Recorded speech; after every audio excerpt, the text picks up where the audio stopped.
brothers and sisters, when the United States and Mexico stand together, our nations are safer. Our border is safer. Together, we will make Mexico and the United States great again, and we will make the Americas great again. God bless Mexico, God bless America, God bless the world. Viva Estados Unidos, viva México, y que viva la Virgen de Guadalupe. Thank you very much. God bless you. Thank you. Thank you.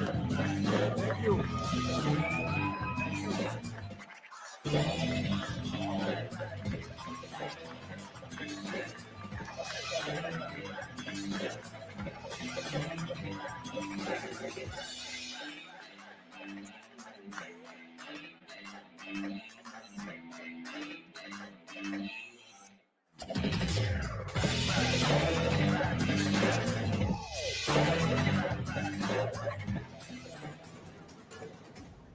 Newsmax has been terrific. President Trump is right. Millions are switching to Newsmax. It's the fastest growing streaming service in America. You don't need those woke streaming services anymore. Just get Newsmax Plus. Watch the best shows like Greg Kelly, Rob Schmidt, Greta Van Susteren, and Rob Finnerty.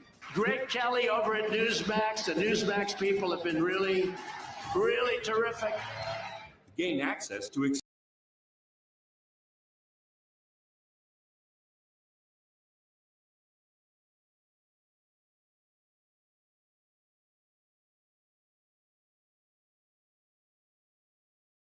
story too.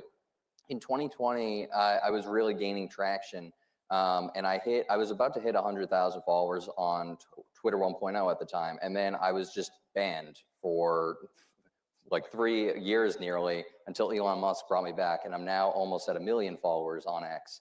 But yeah, hold that thought. He had 100,000 followers, and they banned him because he was so. Look at how dangerous he is. Elon Musk buys it, opens it up for free thought and free speech, and now you've got 1 million followers. Yep, nearly. I'm 30,000 from 1 million, so if you want to get me there before I leave the stage, go for it, at ALX. But yeah, so to your point, it's just like, you know, you are the media because you have a phone and you have the platform on social media. And one of the things that's ironic about this whole, you know, moral panic around misinformation, disinformation, all these people can go on their shows, like, you know, for 4 years, they talked about the Russia propaganda hoax and Russian collusion hoax. So they were allowed to say that unchecked. They got to have their own guests on there, and that, like Adam Schiff saying he has inside knowledge about all this crap. On social media, no, it's a blood sport. You say something wrong, you're gonna get ratioed or community noted. That's right. So you're the media and you're also the check, like you're the fact checker. There's not like independent fact checkers like Meta used to have. You are the fact checker. And what actually— Well, because the independent fact checkers weren't independent. Exactly. And yes, they weren't based in fact. Correct. And this is an important point that I want you to pick up on, Kurt, because this whole idea of needing fact checkers and needing to moderate what you say, and it's all coming from this arrogant presumption that you're too stupid to understand what's true and what isn't. You're too stupid to discern from a hoax and what's real. I'm not sure that they think we're stupid. I know they say they're stupid because it justifies their existence. Yeah, that's okay. True. They want to be the gatekeeper. They want to be making the decision. And you don't need a gatekeeper if you are an individual, if you are a independent American citizen with your camera and computer who goes out and makes his or her own news.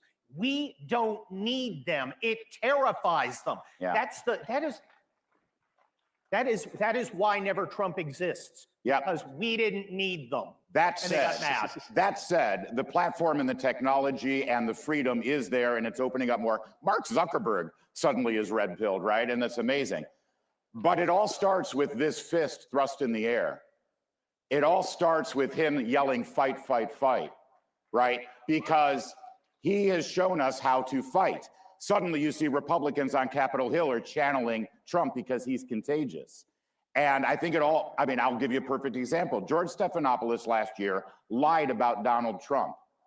He said that he was convicted by a jury of raping somebody, and he said it 7 times in a 6-minute span. What did Donald Trump do? Did he do a Mitt Romney thing? Did he do a George Bush thing? Did he do what Republicans have done for our lifetimes, which is just be the better man and say, oh, well, you know how they are, tut, tut, let's walk away. No, he fought, he sued, and he won.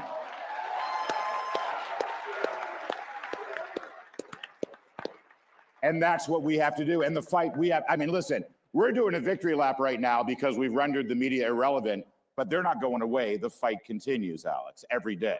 100%. And then the other thing, too, to your point, 60 Minutes tried to edit that Kamala Harris interview. That's right. How did that go for them? The FCC has now released the entire thing, and we saw what a sham it was. Well, they messed up because they put the promo out with, like, the other answer. With a different answer, Wait the word salad answer. What happened here? Like, Well, and Kurt, this goes back to the arrogance because think about it. Donald Trump had the choice of sitting for 40 minutes with 60 Minutes and letting them condense it down to 20 minutes that they decided we could see.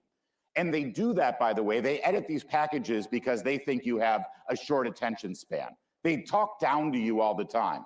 Instead, he said, no, I don't need freaking 60 Minutes. I'll sit for 3 hours uninterrupted with Joe Rogan and oh, and by the way, 50 million of you watched that. How's that for short attention span?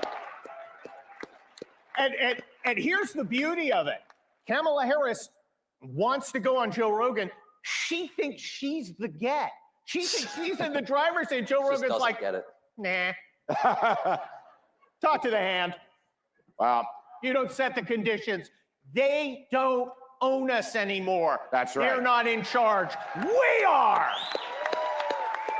well, I think we've recovered from our big balls opening, and I think we'll Yeah, quit that while was we're nuts. ahead. You guys, thank you. Keep fighting. Follow Alex, get him to 1 million, and buy my book.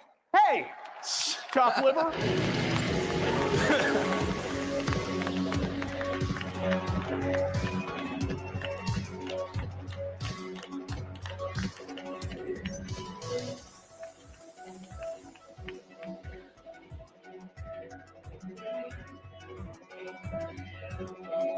You can crack the code of nuclear waste.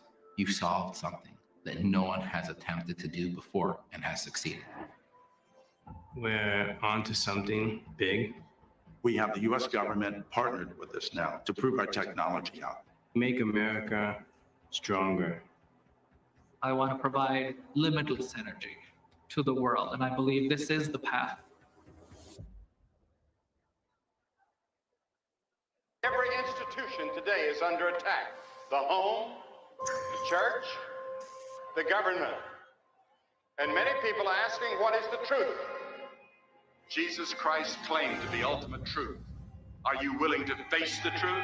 Do you think the MKUltra project ever actually ended? The Central Intelligence Agency is actively involved in mind manipulation. We all answer to one God and one Savior, and He's there to change your life for the better.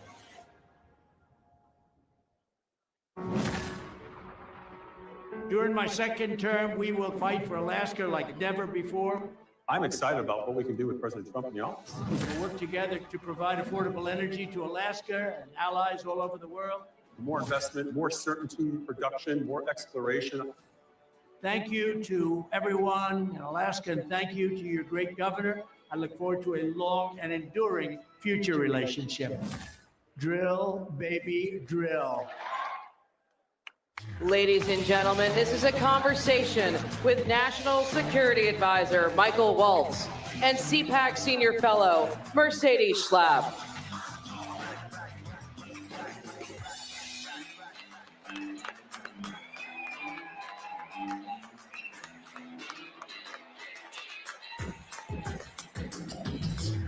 All right.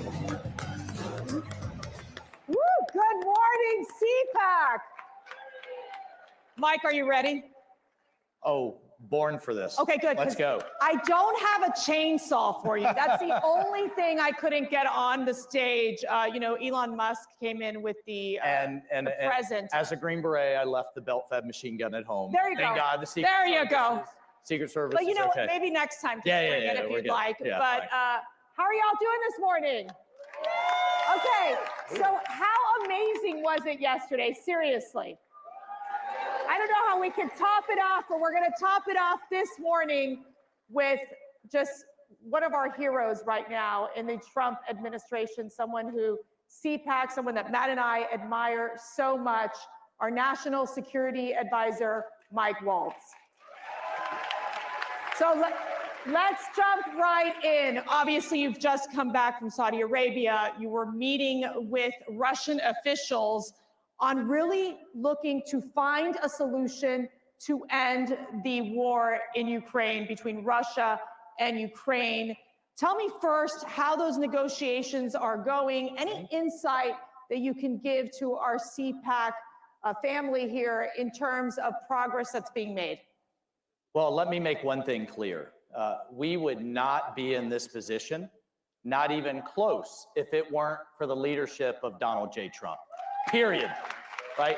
I had the honor of sitting in the Oval Office and listening to President Trump speak with President Putin of Russia and hearing both Putin and then immediately Zelensky both say only under President Trump's leadership, say this to him, and only he could drive an end to this war. So under Trump, this war will end, and it will end soon, and he is the president of peace. And it amazes me how many people in this town are clutching their pearls and having conniption fits over what? Because President Trump's ready to stop the killing, stop the hundreds of thousands of people that are dying per year in Europe, the largest war in Europe since World War II. And you see the same voices that are demanding a ceasefire in Gaza post-October 7th, then what, oppose peace in Europe? It makes no sense. But with his leadership, we've now opened negotiations. We're sitting down with our host, the Saudis, and talking to the Russians, understanding what they are going to need, and then understanding what the Ukrainians are going to need, talking to all of the Europeans. You can't end a war if you don't talk to both sides, and that's what we're doing. Thank you. It's kind of common sense, history of diplomacy.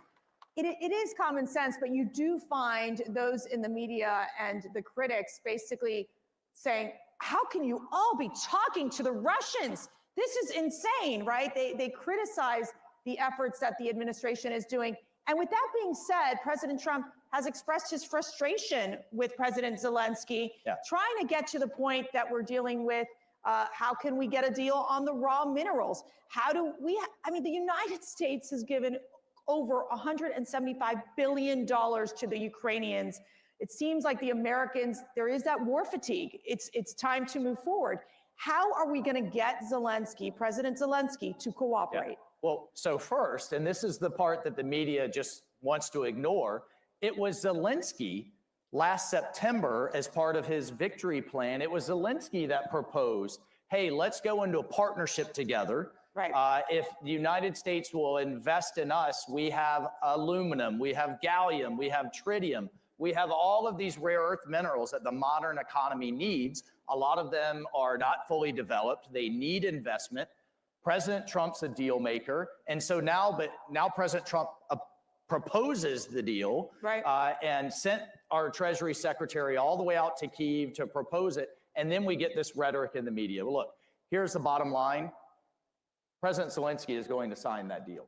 And you will see that in the very short term. And that is good for Ukraine. What better could you have for Ukraine than to be in an economic partnership with the United States, number one? What better could you have for Ukraine to stop the killing, number two? And you know what? We have an obligation to you all, the American taxpayer, to recoup the hundreds of billions of dollars that have been invested in this war. Because you know what?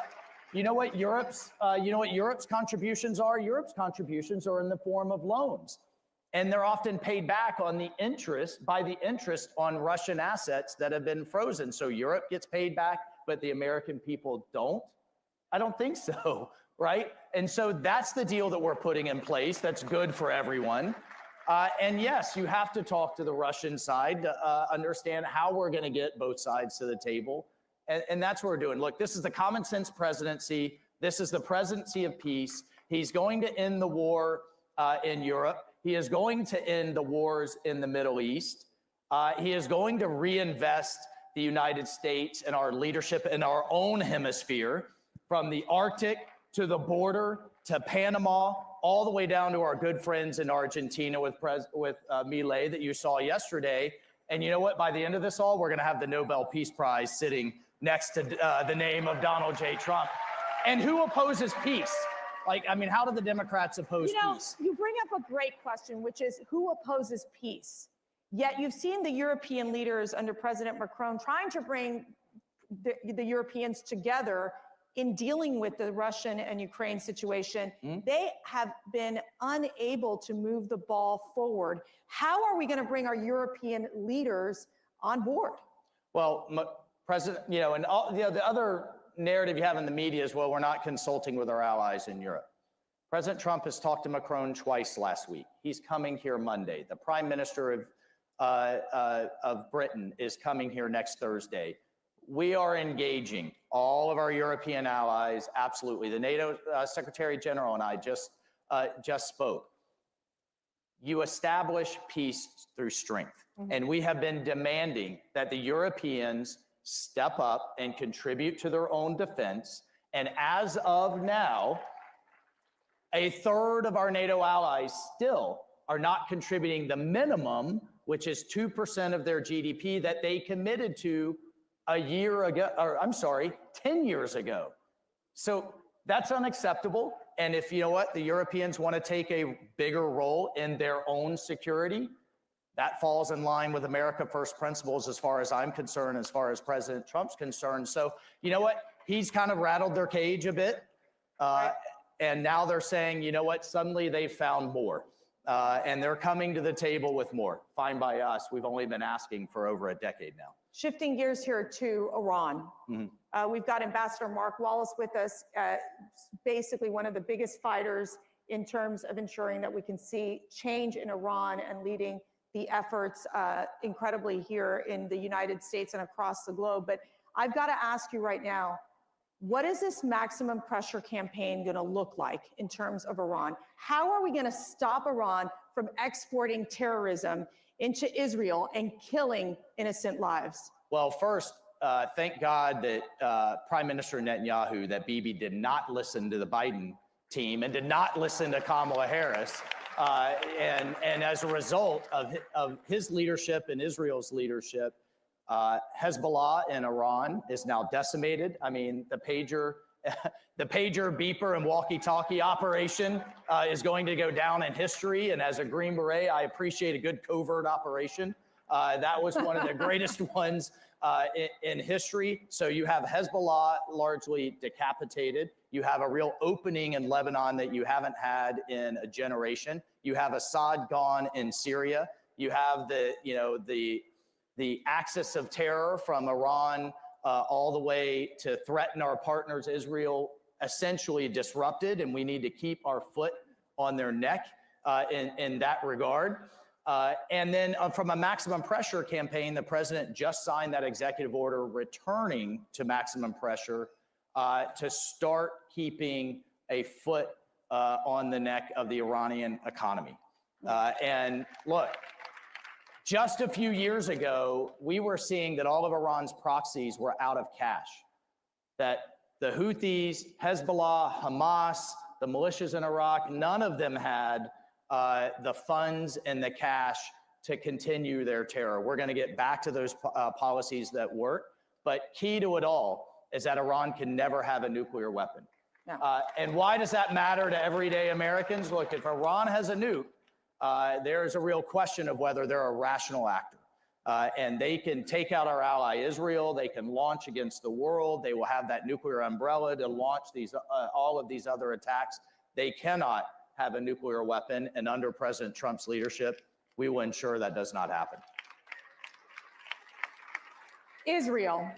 We just got word from the Israeli Defense Forces that they have returned several bodies. This of the Bibas family, the two beautiful children, the redhead children, and what was supposed to be the body of Shara, the mother.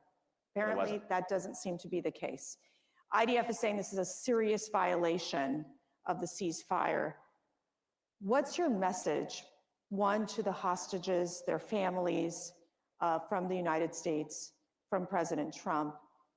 And two, how can we ensure that we bring all those hostages back home? My message, President Trump's message to those families is we are with you. His heart breaks and he is horrified by these scenes coming out. And if anyone thinks that Hamas is some type of quasi-benevolent, not so bad, kind of something less than the just despicable terrorists that they are, what more convincing do you need? Hamas is of the worst kinds of terrorist groups out there. They are no different than ISIS. They are no different than Al-Qaeda, and they absolutely must be destroyed. And only under his leadership, remember the Biden administration was trying to do some type of deal. They were obsessed with a ceasefire, but their approach was concession after concession after concession and putting more pressure on Israel than they did on Hamas. Only when President Trump came in and said, look, there will be all hell to pay, the credible threat that only he can deliver, did we see this deal come into place? Still under Biden. And we saw our people starting to come out, including 2 Americans, with more to go. So this is only happening because of this election. These are the kind of consequences this election has had. And we will continue to get out everyone that we can.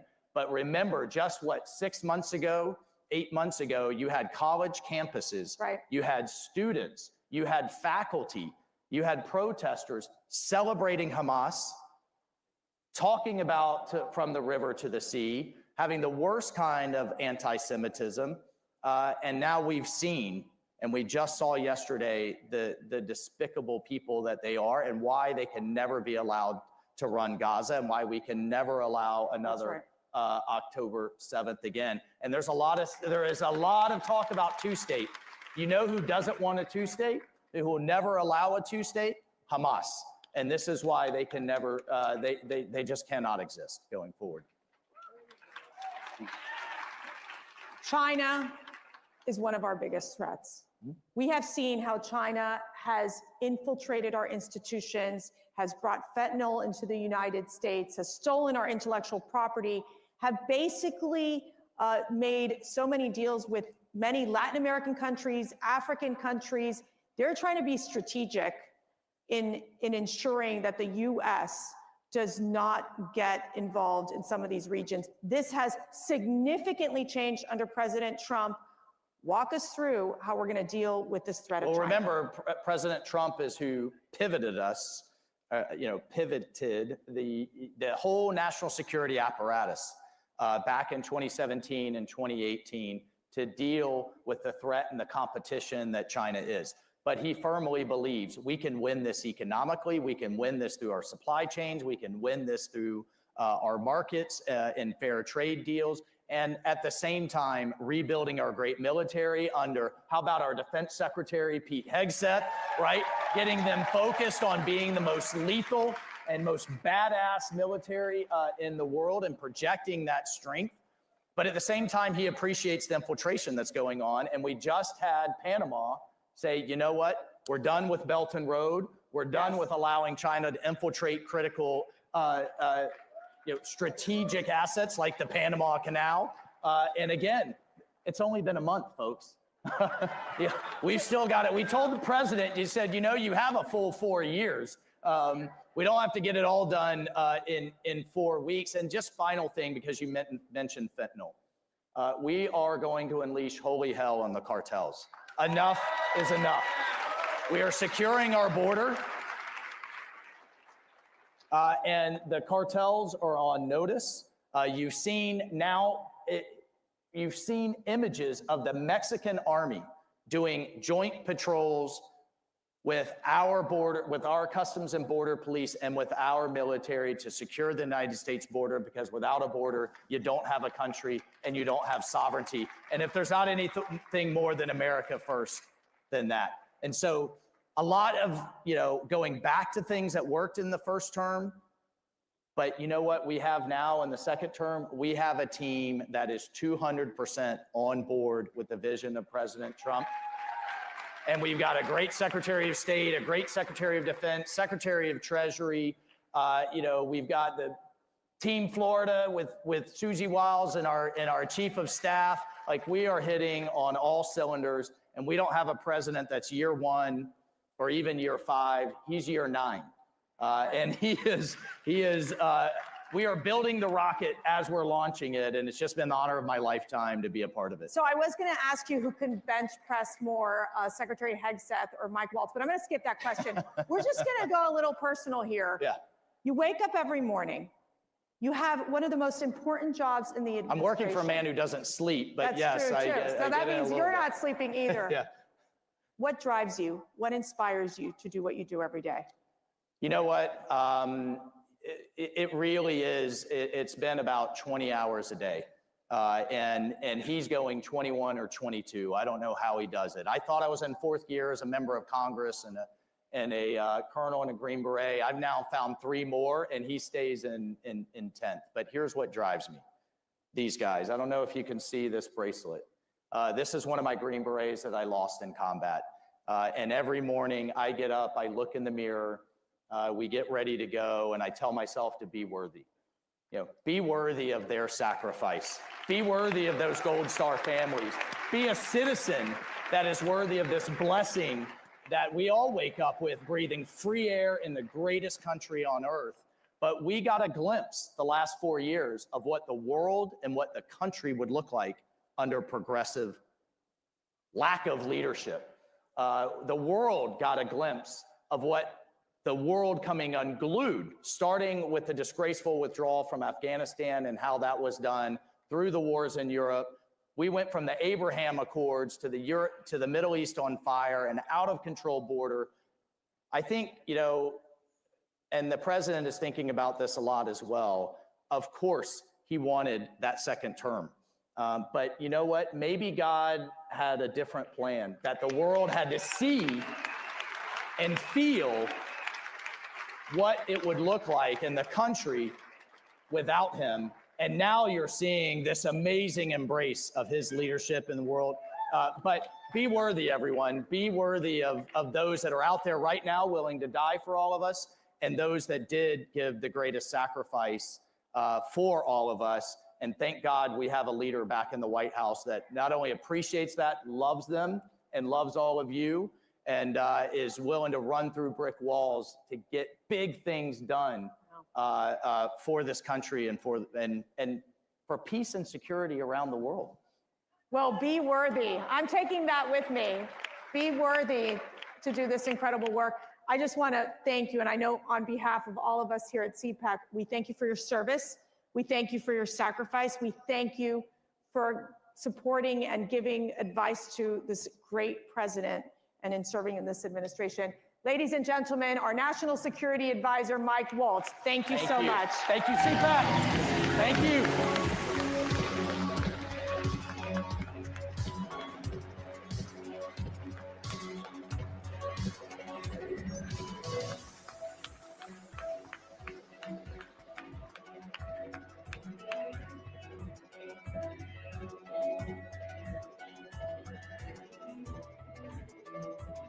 The 47th President of the United States of America. And, I wouldn't say Fox has been exactly perfect. Fox has been a big difference of Fox between now and what it was 4 years ago, as you know.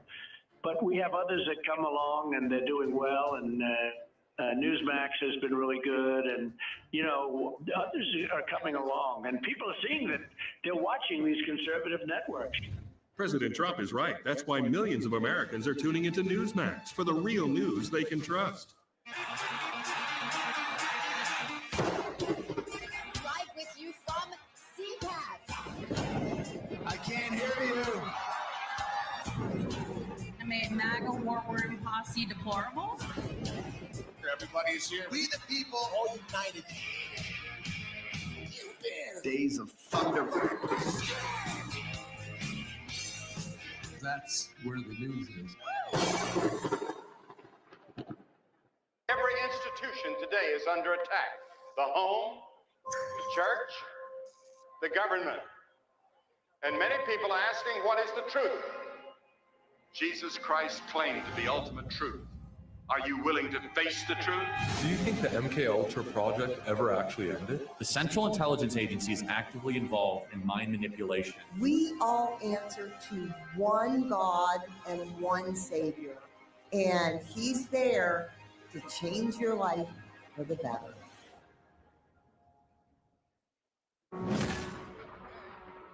During my second term, we will fight for Alaska like never before. I'm excited about what we can do with President Trump in the office. We'll work together to provide affordable energy to Alaska and allies all over the world. More investment, more certainty, production, more exploration. Thank you to everyone in Alaska, and thank you to your great governor. I look forward to a long and enduring future relationship. Drill, baby, drill. Hey there, scan your QR code on your badge so that you can view the agenda. Check out our membership circles and learn more about our centers. Ladies and gentlemen, please welcome CEO of MyPillow, Mike Lindell.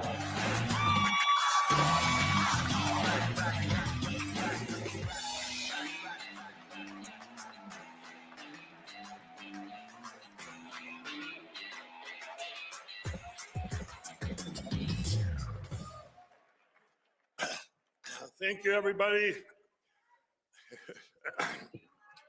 When I wrote the book that you all received, What Are the Odds from Crack Addict to CEO, I used mathematical odds to prove that God exists. We all have things that happen to us all the time that we say, wow, that's a 1 in a million, or maybe that's a 1 in a billion, or things that we say, that's impossible. Well, when do we put them all together and say it has to be a miracle? Okay, well, I remember getting invited to the White House for the first time and sitting next to our great president, and the cameras went live to the nation, and all my friends at home, and some of them were still on crack, looked up and said, what is this crack addict doing with the president? Jesus is real. Could this would be impossible without God? And in the spring of 2020, in another divine appointment, I spoke at the Rose Garden, and I said, God has given us grace for such a time as this. Well, then we were hit with the China virus and a stolen election. And over the next 4 years, people would come up to me all the time and say, Mike, this doesn't feel like grace. And I would say, oh, but it is. God uses all things for good for those who believe. And the president and I were talking one day, and I was saying that, we were talking about how our country was getting completely destroyed everywhere. And I told him, I said, Mr. President, these bad things are actually helping. They're opening people's eyes, and it'll end up being a good thing. And he said, well, Mike, they're destroying our beautiful country, and it's going to take so much to fix it all. And I said, sir, with God, all things are possible, and God working through you, you'll get it fixed faster and better than ever. Well, hasn't this first month been a miracle, huh? Thank you, Mr. President, for getting so much done in such a short period of time. It actually is a miracle. I said it before, and I'm going to say it again. Everybody loves our president. Some just don't know it yet. True.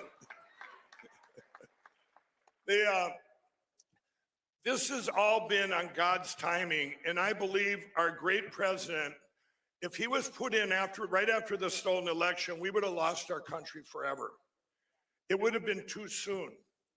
There were so many things that we had to find out over the last 4 years, and we especially, there was one thing that was important. We had to get our voice back. On January 7th and 8th of 2021, those 2 days are historically important. 1.2 million people were deplatformed and canceled on Vimeo, YouTube, Zuckerberg's Facebook, Jack Dorsey's Twitter. If you spoke out about the stolen election, you were deplatformed. The rest of the country was too afraid to say anything because of January 6th. They went completely silent in fear. And it reminds me, like when I was a kid, we had black and white TVs and we would turn them off as kids and they would go down to a little tiny dot. And we would go and we'd turn it on right before that dot went out. It would all come back to life. Well, that little dot was our voice. And if our voice would have went out, it would have been just like Ronald Reagan said, we're like a beacon of light on a hill. If the lights go out here, they go out everywhere. It would have been over. But our voice did not go out. We turned that back on, and our voice has gotten bigger and brighter than ever before. And this is, we never gave up. People started forming their own platforms, and this is where CPAC came in. How important is CPAC that gave us a platform? I couldn't speak anywhere back then except for CPAC. So important is CPAC. I and many of you were giving a world stage for our voice when almost every other platform had either blocked us or given up. We never stopped speaking out, and our voice has grown to the biggest it's ever been. We have beaten, there's two parts to this. We have beaten the biggest cover-up of the biggest crime in history. The uniparty, the deep state globalists, and the media tried to completely bury the truth about the 2020 election. 4 years later, evil has failed. Everybody knows the truth. I told people before the 2024 election, if they tried to steal it again, just like if they'd have tried to give us China virus 2.0, we would not have stood for it. We would have said, open up those machines. And we would have said, no, we're not going to sit out in snowbanks wearing masks and be banned from our own houses. We would not have tolerated another stolen election. And evil knew this, and they also knew that it was too big to rig, as the president likes to say. If they would have done it, it would have been one of the biggest deviations in history, and we would have said, we're on to you now.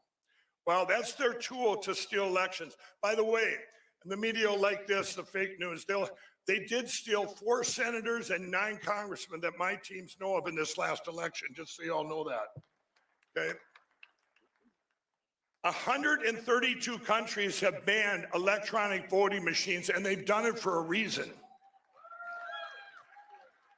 More than 100 countries have banned early voting and mail-in voting. The United States of America has the worst election platforms in the world. We now have to make elections great again. We need to go to paper ballots, hand-counted, same-day voting, precinct level, and voter ID just the way our great president wants us.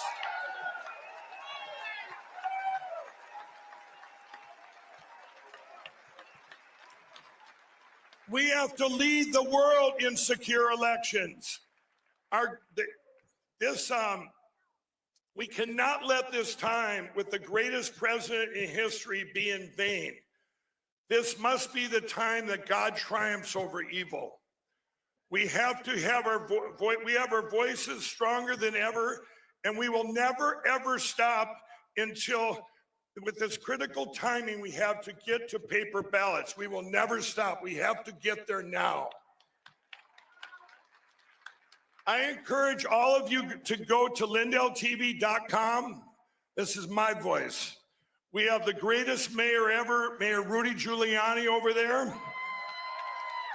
We have Emerald Robinson and many other hosts in our 24/7 TV lineup. We were granted, what a blessing. We have White House reporters right at the White House right now with Lindell TV. You have live reporting every single day.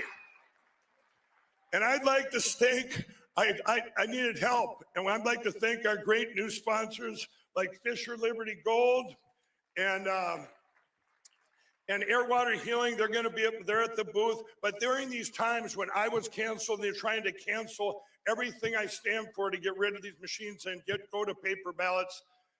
They stood up and said, hey, we're going to help. We're going to sponsor Lindell TV. So thank you. I'd like you all to visit our booth at Lindell TV. The booth that we have here, visit. And I need every one of you to get involved now. We are at a critical time in history. The stuff we put out, we have all the pieces to do this. We just need your votes to magnify the truth to the world as we get into this over the next months here and start putting all this information out and what we're doing from the ground up and from our great president down. We're doing everything humanly possible to get to this great place with our election platforms. God gave us grace for such a time as this, and we are in the best times to be alive in history and the greatest revival for Jesus Christ ever. Thank you, and God bless you. Thank you all.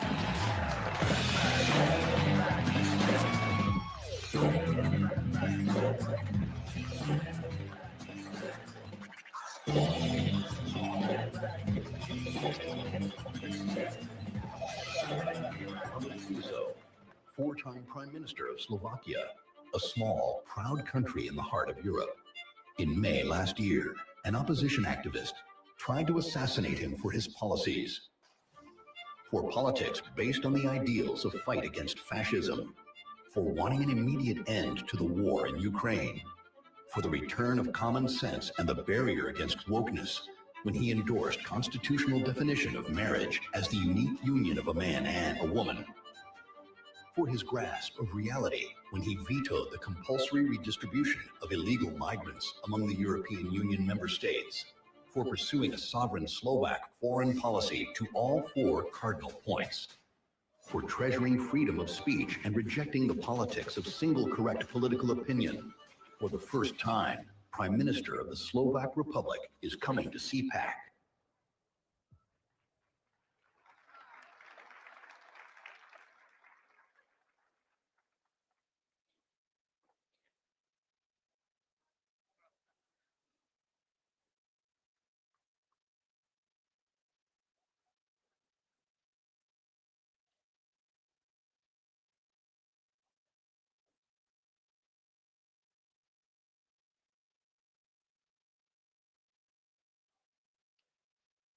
Who's AARP really watching out for these days? They've made billions partnering with big health insurance corporations while opposing reforms seniors want, like applying big discounts to medicines directly at the pharmacy counter. Instead, AARP supports liberal price-setting schemes, giving politicians, not seniors, control over any so-called Medicare savings with no guarantees. Funds won't be spent on unrelated programs or pad big insurers' profits. If AARP and Congress believe America's seniors aren't watching, think again. Paid for by American Commitment. Every institution today is under attack. The home, the church, the government. And many people are asking, what is the truth? Jesus Christ claimed the ultimate truth. Are you willing to face the truth? Do you think the MK Ultra project ever actually ended? The Central Intelligence Agency is actively involved in mind manipulation. We all answer to one God and one Savior. And he's there to change your life for the better. Hey, it's Matt Schlapp with CPAC. You know, we've had a huge problem in this country with election fraud. But at CPAC, that's not a problem. Our only problem is getting each and every one of you to vote. So look at your badge. You have a number on that badge. And get your phone out and vote on all the issues that matter. And my guess is you probably like what Trump's doing as well. And we'll have the results for you very soon. Ladies and gentlemen, a conversation with White House Deputy Chief of Staff James Blair and Breitbart Washington Bureau Chief Matt Boyle.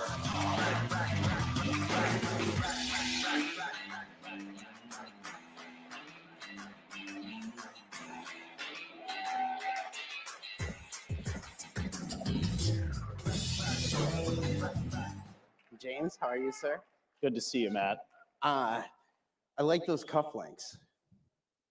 Thank you. They're very nice. Okay, so James, you were the deputy chief of staff in the White House. There's a bunch of you guys that are deputy chiefs of staff, and a bunch of them are going to be here. All the president's men are going to be here at CPAC, so it's really exciting.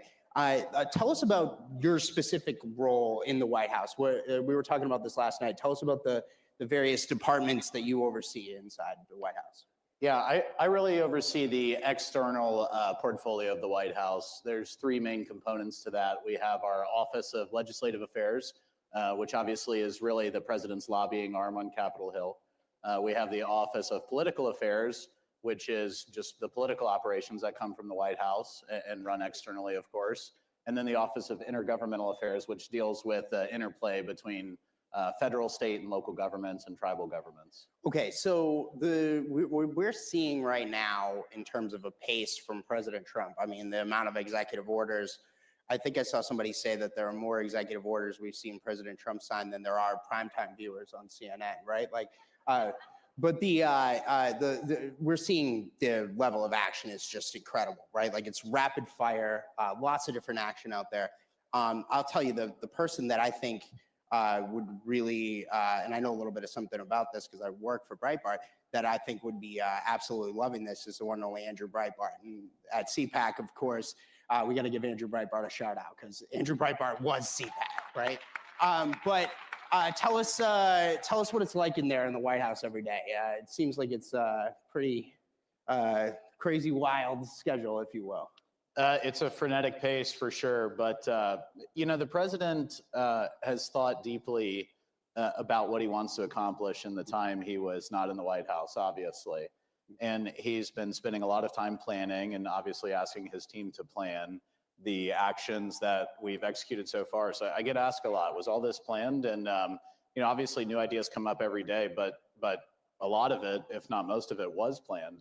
He's thought deeply since he left the last time around, and he knows that he wants to accomplish a lot in a short period of time. So really, it's all of us just playing catch up with the president. It's great to have an energetic leader. He runs circles around all of us.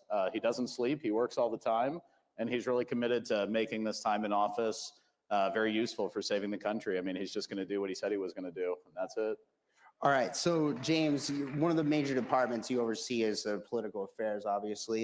You were the political director for the Trump campaign. One of the reasons why we are where we are today is that President Trump was able to, in this last election in 2024, pull off arguably one of the greatest political transformations in the history of mankind. I mean, we are seeing, lifelong Democrats, frankly, vote for President Trump. A lot of Black voters, Hispanic voters. I think I saw him put on his Truth Social recently a list of all the counties he flipped from Democrat control. Tell us, you're the nuts and bolts guy of how this happened, right? Like, so tell us, how did you guys pull this off from the Trump campaign? And then we'll get into how we hold it together, because I think it's important that we hold this together for the long term. But walk us through how you guys did it. Yeah, well, so they say success is where preparation meets opportunity, right? Obviously, we had a plan, but the plan primarily was to capitalize on opportunities that existed within these, different populations of voters that maybe have not traditionally voted Republican.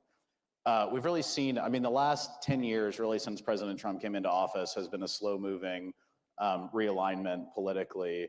And a lot of significant demographic shifts are coming with that that are good for Republicans writ large if, really very simply, Trump voters can be converted into Republican voters. And that is, I think, the main thing that everyone has to focus on for the midterms and going forward.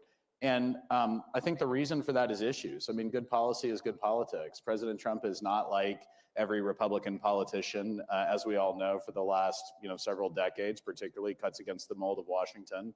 And I think that's really important. I think the number one thing, and just to put some stats on it, I mean, President Trump gained more popular votes than any Republican ever has. It was the first popular vote win. It was the first popular vote win for a Republican president in 20 years and the first non-incumbent since 1988.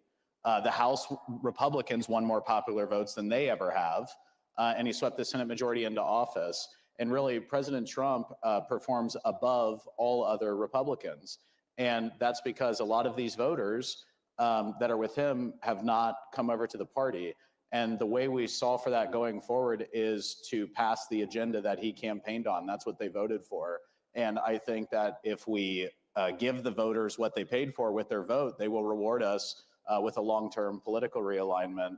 One thing I like to point out is only because a lot of people say, well, presidents always lose the midterms. Often true, but not always. In the last 100 years, there's only 2 midterms where a president has added seats to both chambers of his party. One was 2002, and obviously that was post 9/11, kind of a unique time for our country, very patriotic, rallying around President Bush. And the other was 1934, which was after the New Deal passed. And that really set in motion a 100-year realignment of politics. And it came out of what they did. And I think that needs to be the model we're looking at, where we're not looking for incremental change, and we need our Republicans in Congress to help us with that. We need to look for big change.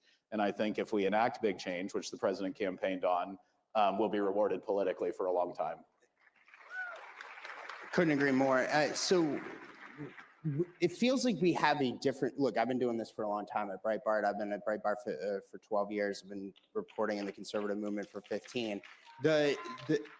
It feels like the Republican Party is a different Republican Party now. And this is in large part thanks to President Trump and his endorsements.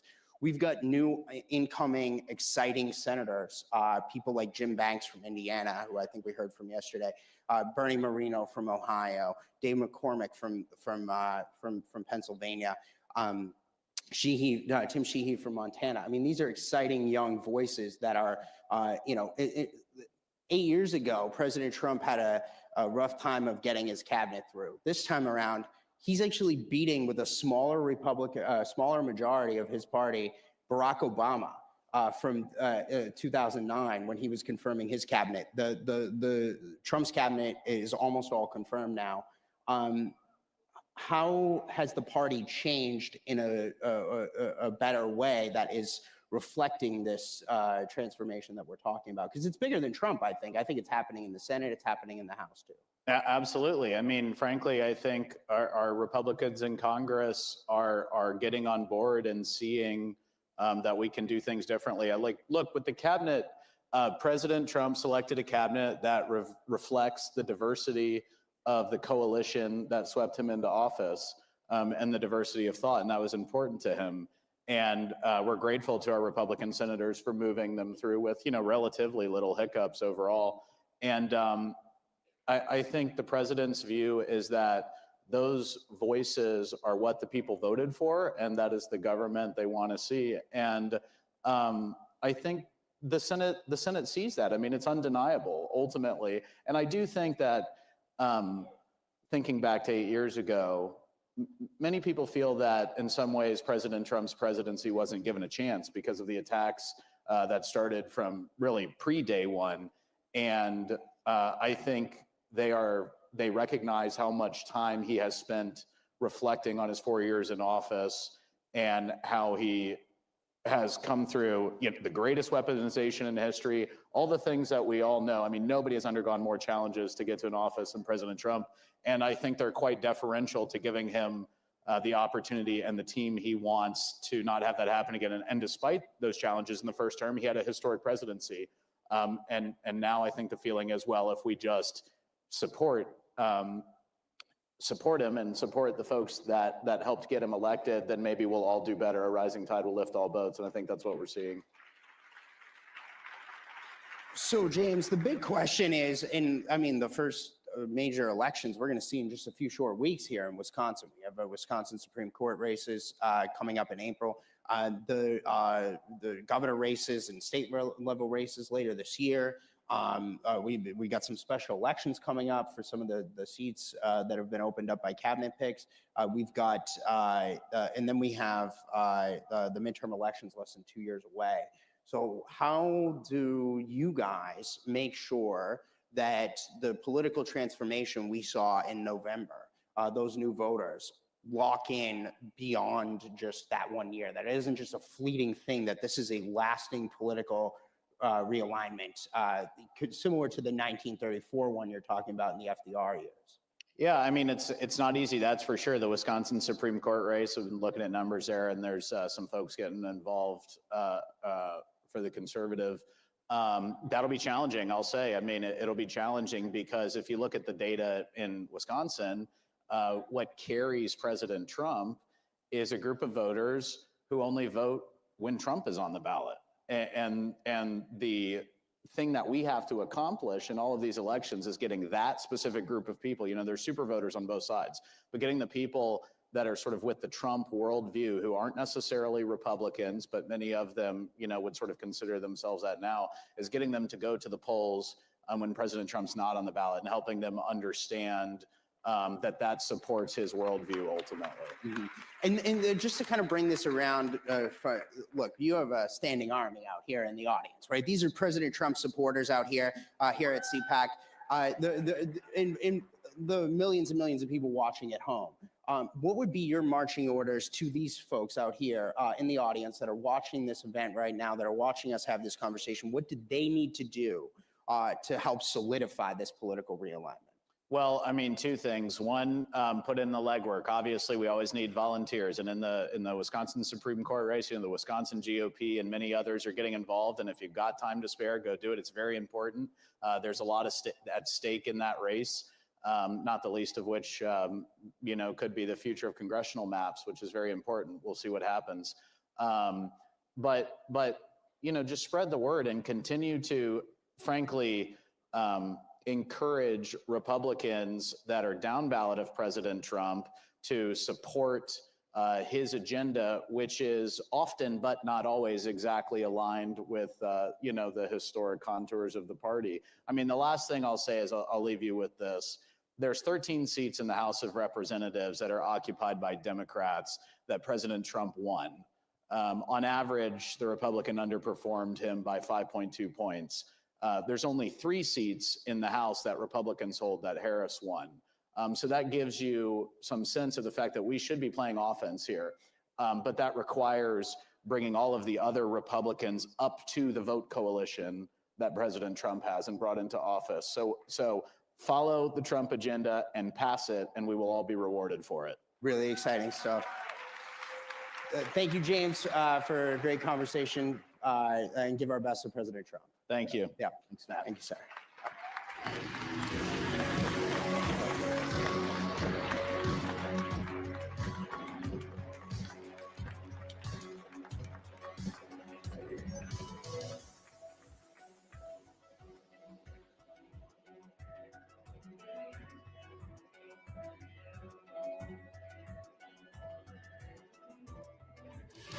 Ladies and gentlemen, it's time for Fannie, Letitia, and Jack, the Legal Evils.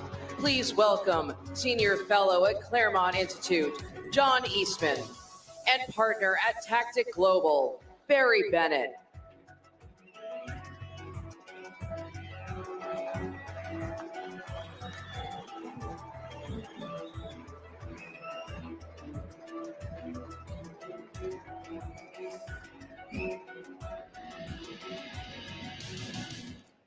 Thank you very much. My name is Barry Bennett, and this is Professor John Eastman. The professor is a brilliant legal scholar, and I am a fan of, just watched the TV show Lincoln Lawyers. We have a lot in common. But what we do have in common, unfortunately, is that we were both made victims of our own government because we dared stand with Donald Trump. For me, I ran Ben Carson's campaign back in 2015, 2016, Great American. And I became a senior advisor to the Trump campaign in 2016.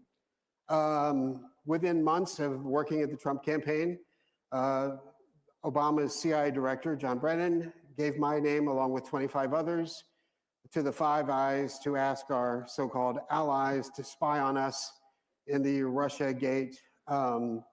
That led to me being bumped by both the UK and Australia and endlessly grilled about Russia and Hillary's emails and all this other crap. And then that, led to, the FBI taking my phone and my emails, the emails of my 9-year-old kid.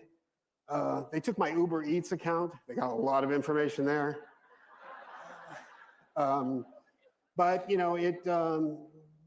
one of the things, unfortunately, that John and I have in common, we both had to spend millions of dollars to defend ourselves. And John, I mean, I'm further along in the process. John is still in the fight, and he needs our help. But anyway, I want to be quick and tell you who I was and what I've gone through. But John's case is really happening right now. So I want him to have 7.5 minutes, and I'll take 2.5. Very good. Thank you. Thank you. Look, one of the most egregious examples of the psychological analysis of projection was when the Democrats, before the 2024 election, said President Trump would weaponize the Department of Justice. I said, are you kidding me? What have we been looking at for the last 4 years?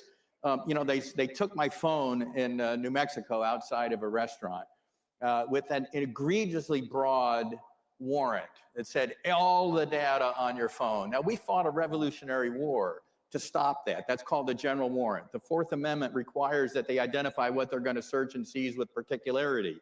They just said everything on your phone. And of course, modern phones are a portal to everything, every communication, every transaction you have. They said, oh no, we're not allowed to look at what we've seized until we get a second warrant. And about a month later, I start getting inquiries from a taint team in Portland, Oregon, asking if certain things I was going to assert privilege over. I said, well, I've got a question. How do you even have that? Where was this second warrant? Oh, we got that. I said, I haven't seen it. Well, yeah, but the phone was in our possession by then, so we've served the warrant on ourselves.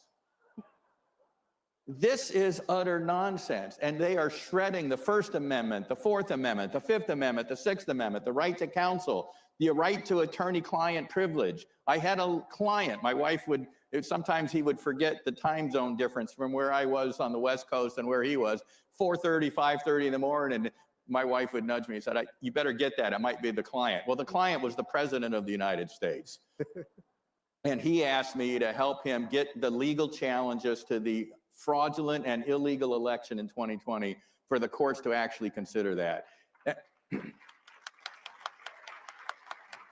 And for that, I was named as an unindicted co-conspirator in Jack Smith's criminal prosecution against President Trump, an indicted co-conspirator in Georgia, an indicted co-conspirator in Arizona, where I had no involvement whatsoever.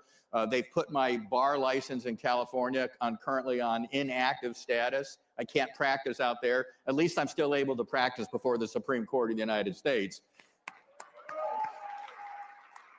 But part of what's going on here, and they've admitted this, it's to scare lawyers from ever taking on causes or clients that the left doesn't want you to take on. This is an egregious abuse of our criminal justice system, the likes of which we have never seen. In 1940, Franklin Roosevelt's new appointment as Attorney General, Robert Jackson, he would later become Supreme Court Justice and later head of the Nuremberg trials after World War II. And he had all the US attorneys in the country at a meeting, and he warned them not to abuse their power. And the greatest temptation for abuse of power was to find people you don't like and then scour the books to see if you can pin something on them, rather than beginning with the crime and investigate who done it. And that's what we have been witnessing out of the Department of Justice, out of the FBI, out of that ridiculous select committee on J6, with Liz Cheney running it, and destroying exculpatory evidence, issuing subpoenas without sign-off by courts, acting as law enforcement agencies without all the guardrails that our Constitution puts on law enforcement agencies.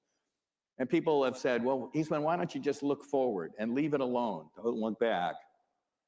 If we don't get to the bottom of what they did and hold the people who did it accountable, they will do it again the first opportunity they get.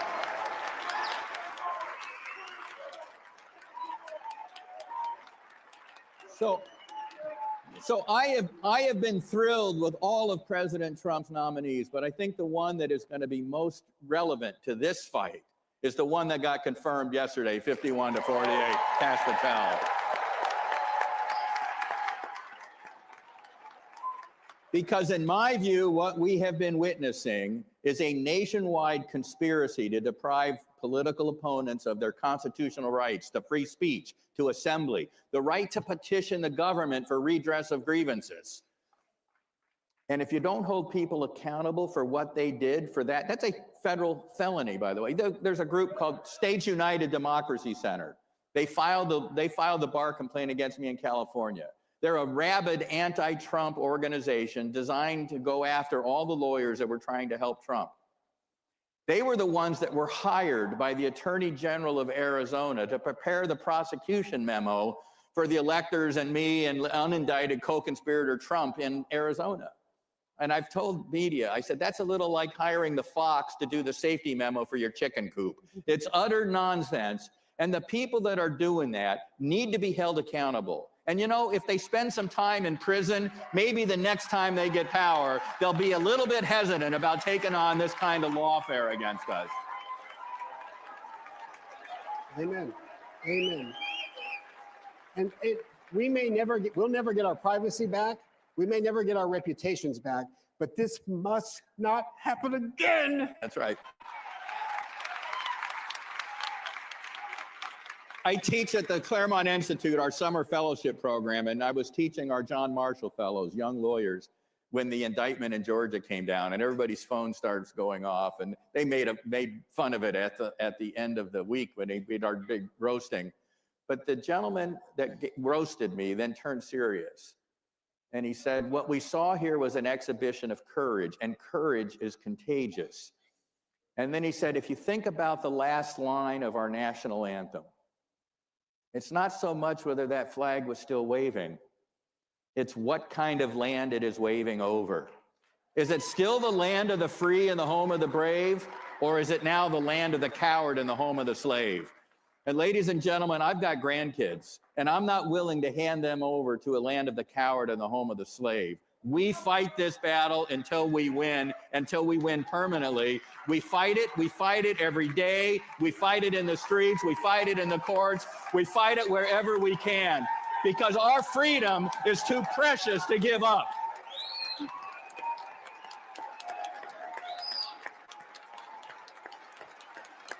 Thank you.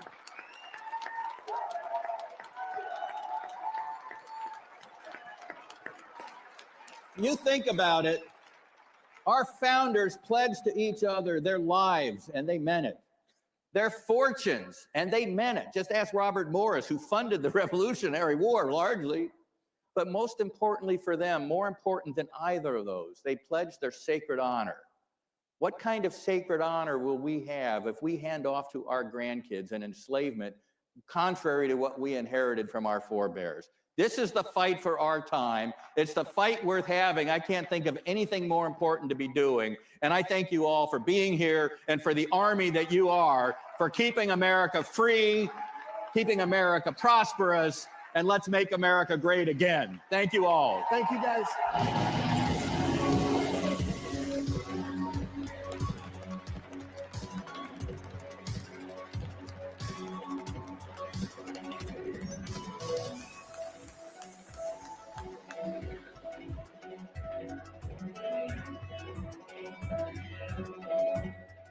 It's our America. We conquered it. We built it. Great values like honesty and fairness. Great courage. A great nation needs a free.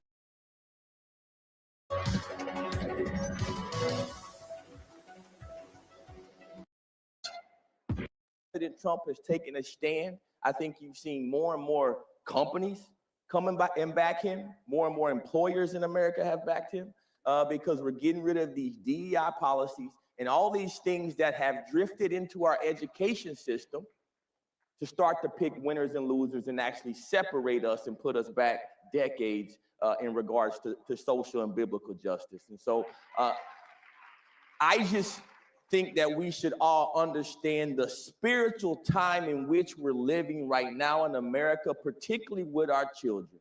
Yeah. And let's get the 10 Commandments back in our schools. You're seeing it happen in Louisiana. You're seeing it happen in so many other states around our country. We all must take a stand, no matter what your religion is, to get this word back into the hearts and minds of our children that may not have access to it. Amen. Erica, it's hard to know what to do sometimes, though, because parents, I think the instinct when they see these things happening in the public schools is to say, I'm going to put my kids in private school. I'm going to homeschool. And those are good options. And for some people, that's the right decision.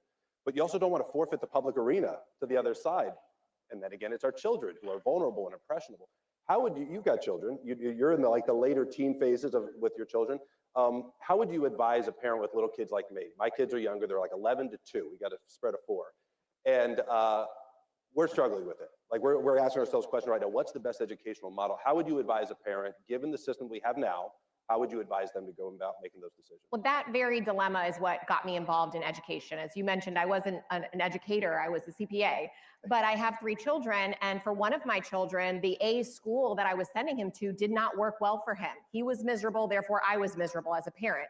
And I was fortunate enough to find a classical Christian private school to send him to, and his entire life changed in the 1st grade.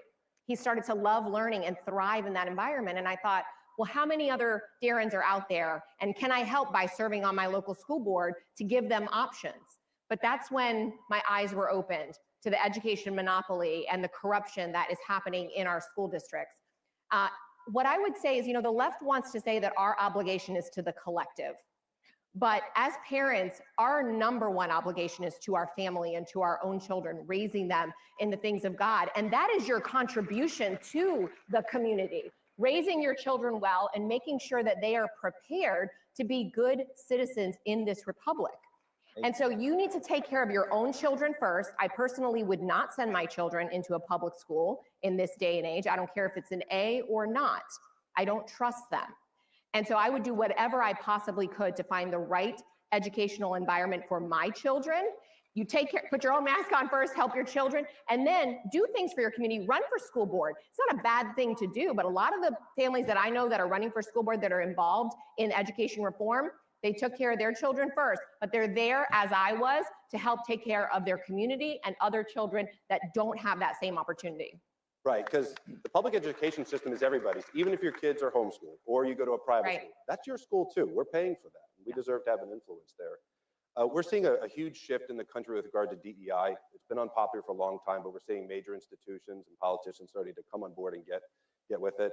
Alliance Defending Freedom, we've got a corporate engagement division that's been working, and part of the product of that work was what we're seeing with Walmart. Shareholders are speaking out, and they're saying, we're tired of this. We don't want it, and Walmart's making good decisions. There are also corporations that are not making the right decisions, but they're feeling the pressure. Jack, talk about, because you've worked a lot with young Black men and boys. You deal with the issue of fatherlessness, which we can get into in a minute too.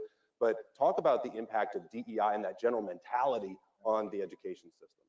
First off, the devil is a lie and DEI is a lie. That's right. All right. So I want to start off by saying that I'm a Black man, and I happen to be the lead independent director of a multi-billion-dollar public company. And so America does have opportunity for people just like me. And I'll take that further. When you look at what DEI really does, so I do a lot of community work. I got my master's in education, adjunct professor. I've taught from, you're talking about the poorest of the poor on to multimillionaires. But the one thing that remains consistent is that whenever you tell someone that they're a victim, or you tell someone they don't have the ability to learn, then they won't. Right. So I have a little girl in one of my programs. She literally went to class. She got an F on a math exam. And the teacher told her that it's okay because she's a little Black girl and that she doesn't have the ability to do this math. Telling the girl that math is racist. So for me, that burns me up inside. And so you start to think about what these little terrifying words for the government are, we're from Doge and we're here to audit you.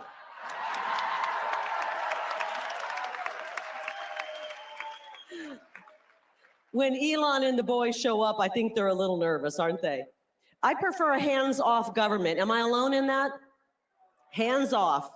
Unfortunately, our government has one hand around our throat, and we're finding out the other hand is in our pockets, and they're robbing us blind. And thanks to Doge, we've learned that our tax dollars are going to pay for luxury hotels for illegals in Manhattan, circumcisions in Mozambique, transgender operas in Latin America. It's terrible, it's theft, and Social Security benefits to 150-year-olds.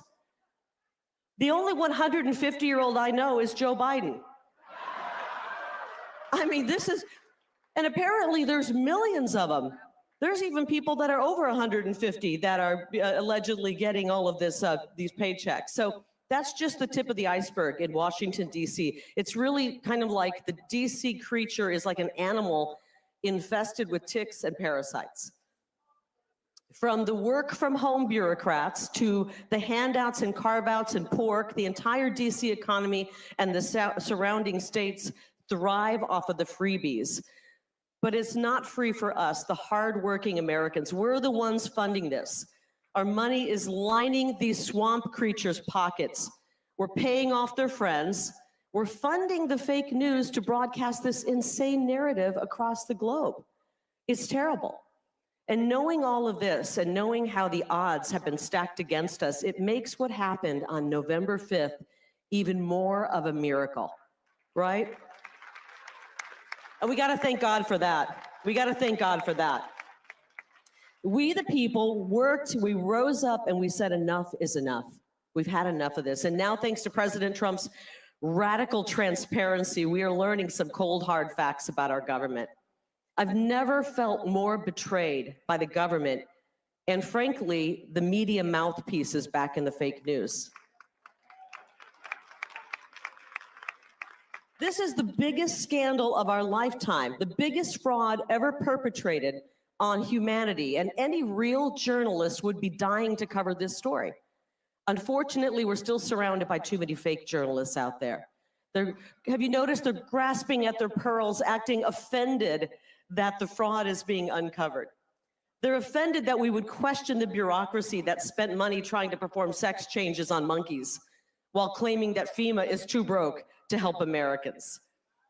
I'll tell you, the purpose of the mainstream media is no longer to inform us, it's to manipulate us.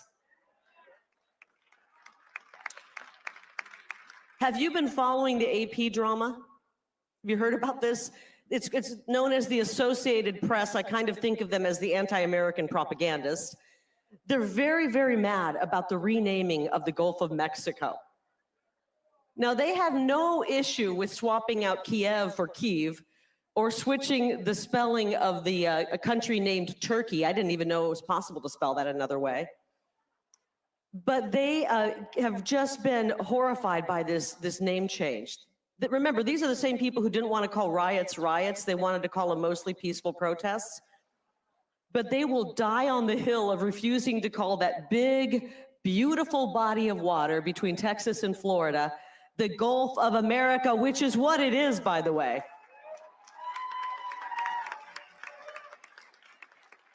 And don't get them wrong. They are not making some big principled journalistic stand. It's just fake controversy by a bunch of fake journalists.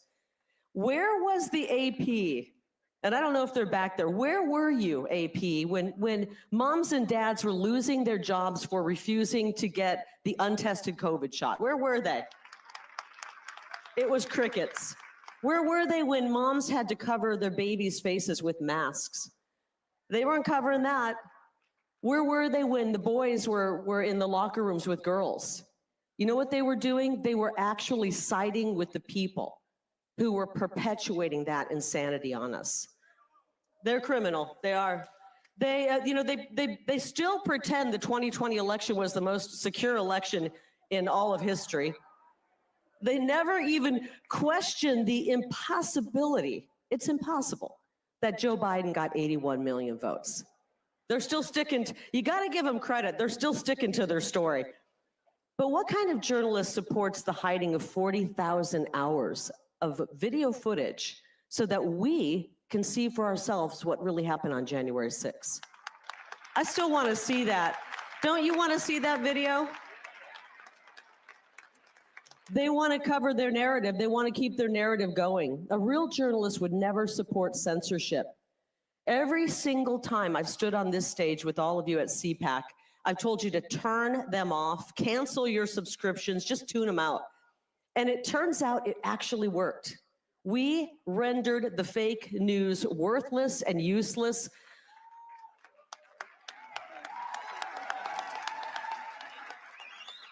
only to find out that our government has been propping them up, keeping them alive with tens of millions of dollars of our tax money. It is absolutely sick. They propped them up. So the mainstream media is really just kind of a zombie media right now. There are a bunch of zombie media outlets who can only make payroll if our government funnels millions of dollars to them. It's obscene. Last week, these media zombies mulled around the idea of boycotting covering the White House to support the AP. Did you hear about their idea? They're going to boycott the White House to support the AP drama. That means no more CNN, AP, MSNBC in the press pool.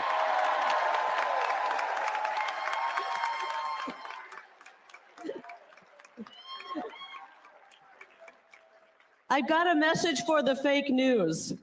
Don't threaten us with a good time. We will not miss your stupid questions, okay? Real journalists recognize it is a privilege to cover this moment in American history. It's a privilege. We are witnessing the return of our government to we the people. It is a historic moment with monumental consequences for America and the entire world. It's a golden age in America, and damn it, we deserve a golden age in journalism. And that is why I'm honored that President Trump has appointed me to lead the voice of America. VOA has been telling America's story to the world for 83 years this Monday. Now, sometimes the coverage has been incredible, and sometimes it's been pitiful. We are fighting an information war, and there's no better weapon than the truth, and I believe VOA can be that weapon. I told President Trump when he called me and asked me to lead the voice of America that we will focus on accurate and honest reporting. It won't become Trump TV, although I think the ratings would be very high. It won't become Trump TV, but it sure as hell will not be TDS TV. You can find all the Trump derangement syndrome that you want over on CNN, MSNBC, CBS, 60 Minutes, The Washington Post, and The New York Times. The VOA is a soft power for America. Some people have suggested shutting it down.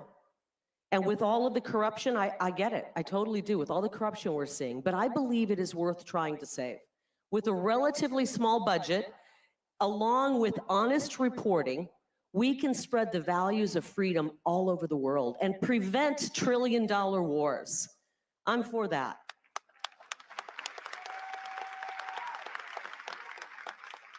So as I transition to this next chapter in my life, can we still say the word transition, by the way, or has the woke mob ruined another word for us? There is still unfinished business that I have in my beloved Arizona. Arizona is a mess. It's a mess. Now, President Trump's victory was a blessing, but Arizona remains corrupt and captured. Elon Musk described the government, and I thought this was perfect, as not an apple full of worms, but just a big clump of worms.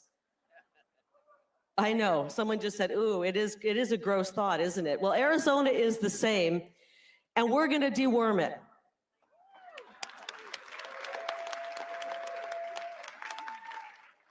For the past 4 years, we have been in a fight, fight, fight mode. And now we are in a win, win, win mode. I like this mode.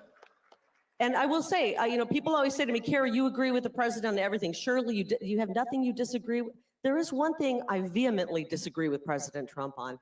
We will never, ever get tired of winning President Trump. Never. So CPAC, are you willing to go to work, work, work to help President Trump reclaim America? We gotta work. Let's do it. This guy's ready. Let's do it. We're gonna work, work, work so we can continue to win. I love you, CPAC. Thank you for the opportunity, and God bless each and every one of you.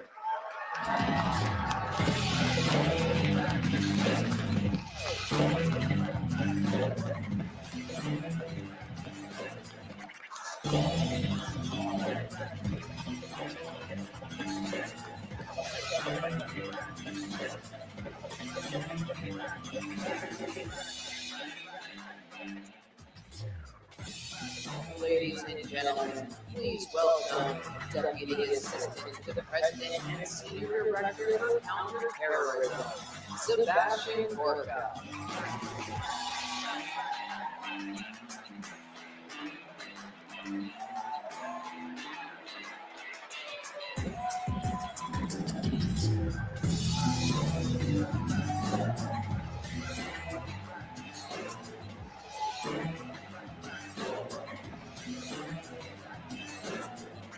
Thank you, guys. Thank you, guys.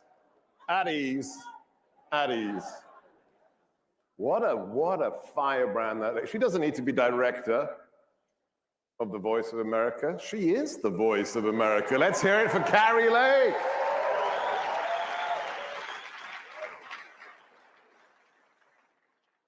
I'm going to do something dangerous right now. I'm going to rely on technology. What did she say at the end about the one thing she disagrees with the president about? When I left my radio show 30 days ago, I asked my engineer to do one thing for me. And he said, yeah, I can do that. Do you want to hear my ringtone on my phone?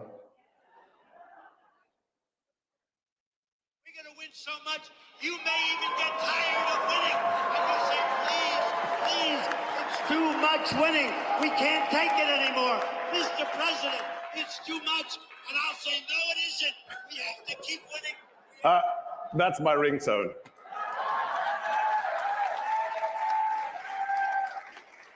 Before I talk about counterterrorism in the last 31 days in American history, can I just use that little technological moment to demand of everyone here and everyone watching that loves America, would you just please take a moment and celebrate?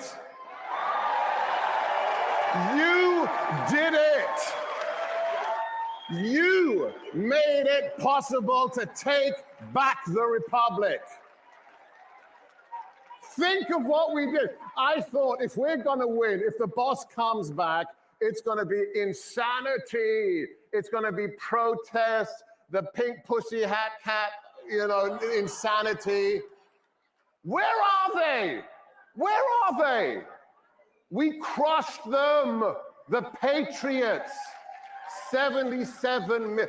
I've got two stories to tell you. That's what I'm going to do today. No big speeches, talking points, two stories. One on how much we're winning, and then one about what it's like to work for President Trump. I was in Yale yesterday. The belly of the beast. And I went there to give a speech on counterterrorism and artificial intelligence. And next to me were two panelists. I won't mention their names, but they're not of the 77 million, okay? One of them was an Obama appointee, okay? I spent the last 8 years, because I love America, because I chose America, because I am a legal immigrant to the United States. Me and Elon Musk, me and the First Lady, we chose this country. And for the last 8 years, they called people like me, who voted for President Trump, who worked for President Trump, fascists, Nazis, white supremacists. For 8 years. I kind of at the end, you just laugh about it. Yesterday, my fellow panelists at Yale, the whole time they kept saying, as Dr. Gorka just said, well, that's interesting. I went from being a Nazi to being Dr. Gorka, and as he just said, they've surrendered because we won so bigly.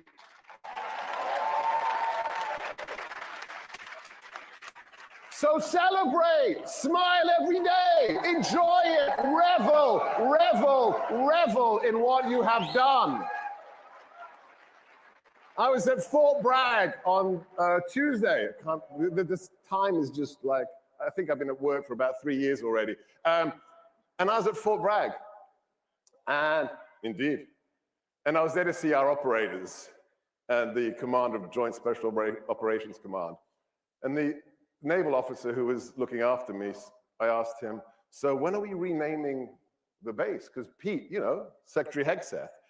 And he showed me his phone. Sir, I drove in dark 30 this morning, and the Bragg sign was already taken down.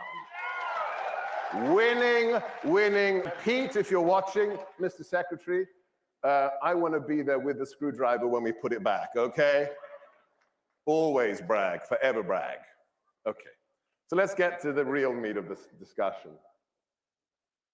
Wherever I go, I do a lot of public speaking, at least I used to, before I'm in a skiff for 12 hours a day working for the greatest national security advisor ever. Another Green Beret, oh my gosh, how cool is that? Mike Waltz is the first Congressman Green Beret national security advisor. But wherever I used to go to speak publicly, I was always asked the same question. Wherever I was in America, whoever the audience was, whatever the topic they gave me, sooner or later, they always asked the same question. What's he really like? What's President Trump really like? Well, let me tell you a story of what he's really like. Second Thursday of the new Trump administration, we're less than 10 days in. National Security Advisor Waltz and myself and a military member of my team on the National Security Council are waiting to see the president to tell him something rather shocking. We walk into the Oval Office, we present, this is all declassified now, you can read about it, there's a big article in the Daily Mail. We presented him a map and some intelligence intercepts. And we said, Mr. President, there is an ISIS terrorist enclave, a cave complex in northern Somalia, which our government has been surveilling for more than a year and a half. And the president looked at me and Mike and said, what do you mean? We've been watching jihadis. And Mike said, well, yes, the former administration and Joe Biden didn't want to kill them. President Trump looks up from the Resolute desk and said, kill them.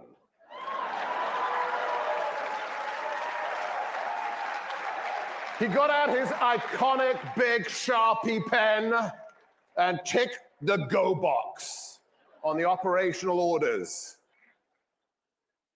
And then we left the Oval. Less than 30 hours later, I am back with my boss, Mike Waltz, with my team members underneath the West Wing in the Situation Room. It's like I'm in an episode of 24 or a Jason Bourne movie. And we were watching this video, play video.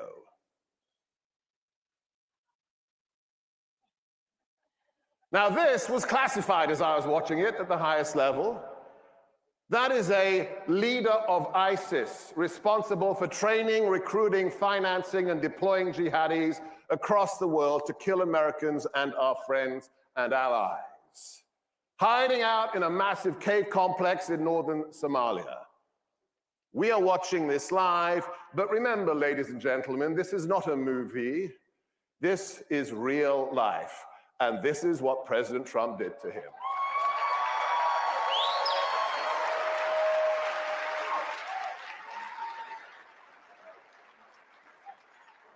My incredible team member had this declassified within 4 hours, after which President Trump put a social media post up that I would like to read to you. Last line, ladies and gentlemen, the message to ISIS and all others who would attack Americans is that we will find you and we will kill you.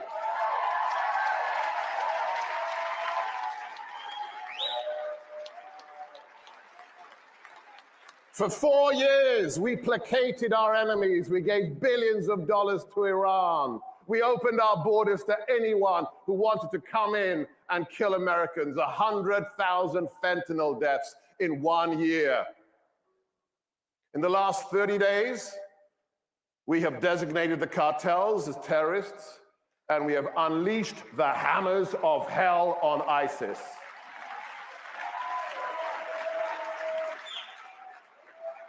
So, all I want to say to you is President Trump's only motivation, the one he communicates to his national security advisor, Mike Waltz, and to the whole team in the White House, is protect America.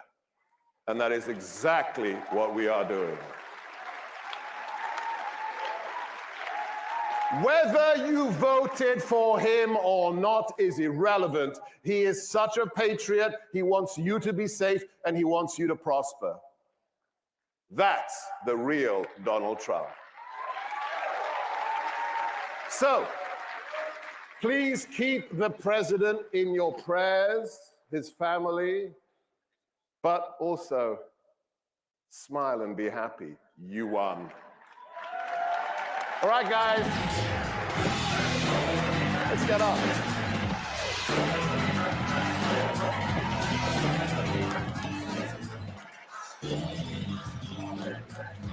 God bless.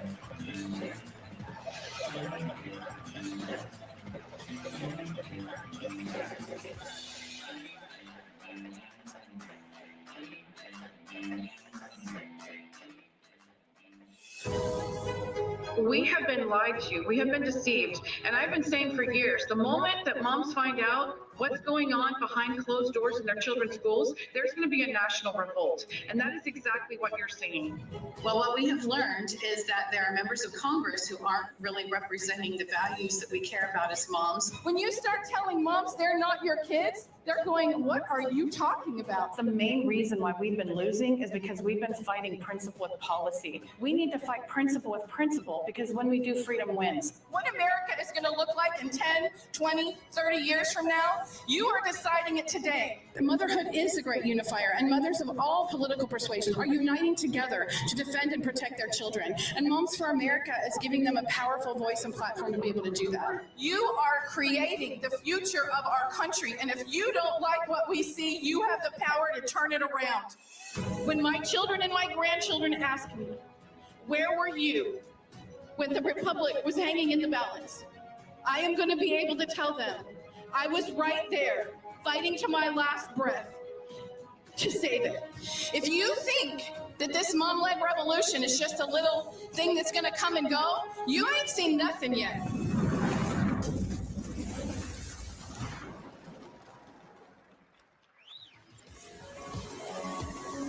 Ladies and gentlemen, please welcome President and founder, Moms for America, Kimberly Fletcher.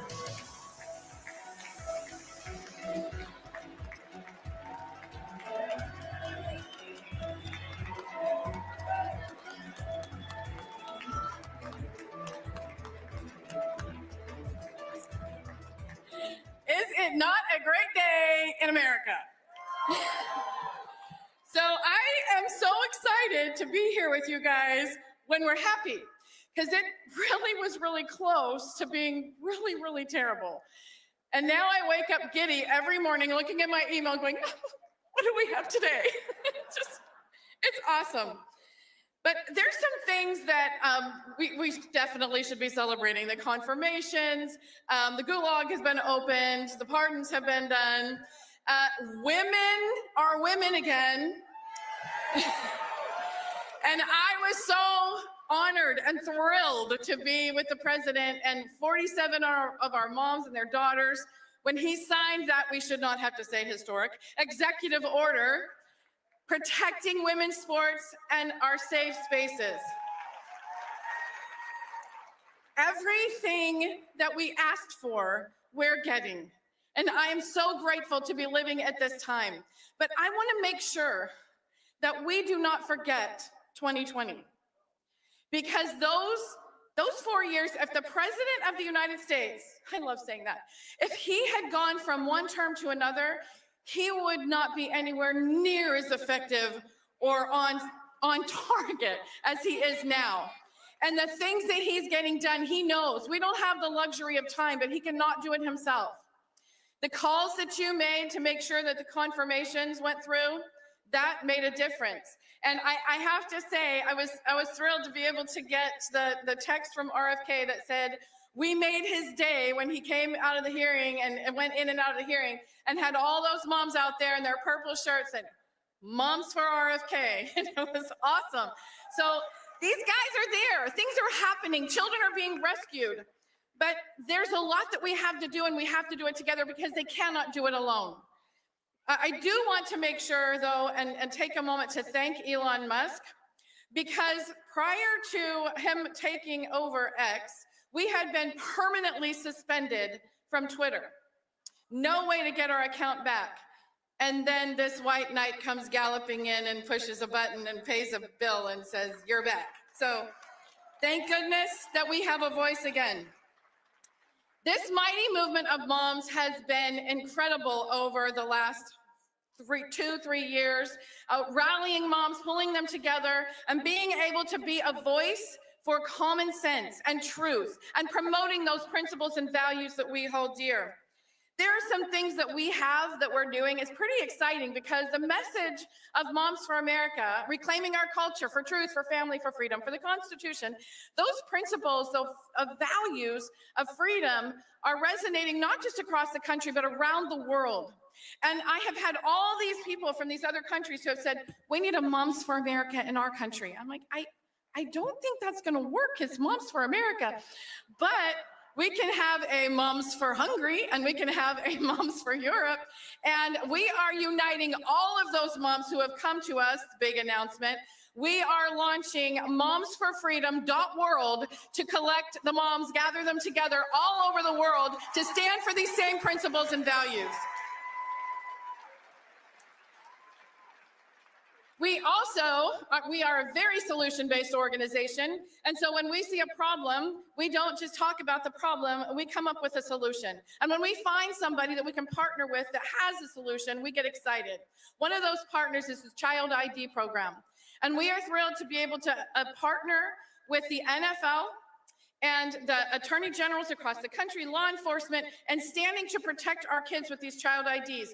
I carried these around in my pocket throughout the 1980s and 90s when I was raising my own children. I had 8 of them. So I had 8 little child IDs, so that if the unspeakable did happen, I had the information to provide to law enforcement to get my kids back into safety. With everything that's happening with child trafficking and sex trafficking, this is something positive that we can do to give parents a peace of mind. So we are launching this here today, our partnership with Child ID program. There's a real threat to our country, and it's not going away. What we saw when all these people were flooding to us and all this crazy was happening, all these moms were asking, where is this coming from? I said, it's always been there. If you've seen The Lord of the Rings, the orcs were always underneath the ground doing their horrible, dark, evil deeds. It was when the ground ripped open and they all started flooding out that we were like, oh my goodness, what's going on? Do not think that the devil sleeps. They have just gone back underground. And this is our opportunity to make sure that ground never opens up again. So we have things that we can do, uniting and standing together. So the greatest weapon that we have right now in our arsenal is moms. And we have got to stand together, unite across the country and around the world to stand up, because the hand that rocks the cradle is not just a cute little saying, it's an immortalized fact. And if you want to turn this around and hold on to the values we hold dear, protect our children, defend our freedoms, restore the republic, we do it through the Mothers of America. If you are a mom, if you are a grandma, if you are a woman of faith, stand up. Stand up right now, stand up. You are the heroes. You have stood strong. You went out and you voted. I need you to reach out to every mom you know, your daughters, your sisters, and you tell them how important that voice is. Because if we want to continue to win, we've got to get these moms who aren't voting out and voting. We've got to restore this love of liberty. Of all the things that is happening right now, the thing that I am most excited about is America 250. I was 10 years old in 1976, and I still remember what it felt like that year. It was like an explosion of patriotism, and everyone from Jack Daniels to Avon created some kind of commemorative piece, which now sits in my living room. That's okay. And I think I own stock in eBay. Anyway, but we can do this again. We have an opportunity to light a flame and start a resurgence of patriotism across the country. This is like a 50-year opportunity. We won't have it again. We need to share the story of America. We need to be celebrating everything that makes us unique and exceptional, because the world, I can tell you, as I'm talking around the world to these different countries, these people are coming and saying, we're looking to you. And I just spoke in Europe at Make Europe Great Again. And what every single representative from those countries said was, now we have hope. It is changing around the world. So I have some really good news. If you want to join this mom movement, we encourage you to do so. Come to momsforamerica.us. You can get on your phones right now and text moms to 53445 and be a part of this mighty movement of moms, because I'm going to tell you what. We have the Air Force. We have the Space Force. And now we got the Mom Force. And we're not done. Thank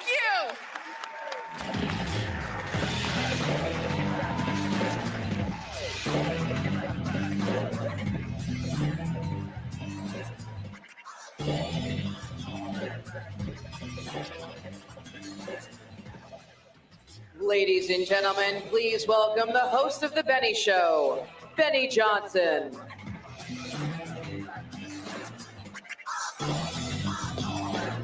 What's going on, CPAC? Woo! What's happening? Welcome to the golden era. Look at these crazy Australians. Who let them in? They're from Australia. They escaped the concentration camps in Australia. It's amazing. The COVID camps, they got out. Good for them.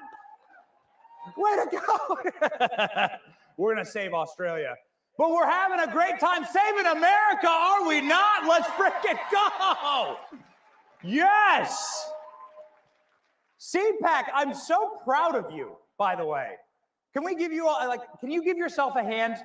This is what CPAC looked like in 2020 versus 2025 right up here. Check it out. Oh, yes, baby. Oh, yeah. We call that a glow up on the internet. Who's more in favor of the chainsaw than the warmonger? Yes. I'm allowed to show this because Mercedes Schlapp tweeted it, okay? All right? Freaking love them. Matt and Mercedes doing an unbelievable job, all right? Capturing the energy of the moment. That was so awesome with Elon. Was that a real chainsaw? Did it work? Could you like actually do it? Okay, great. All right, fantastic. The golden era. Just a reminder, you live in a red country. You live in a red country. Ladies and gentlemen, that's getting redder. This is the 2024 election. Look at that. This is the directional arrows of how much more red the country went. And it is so amazing to actually have this moment to celebrate with you.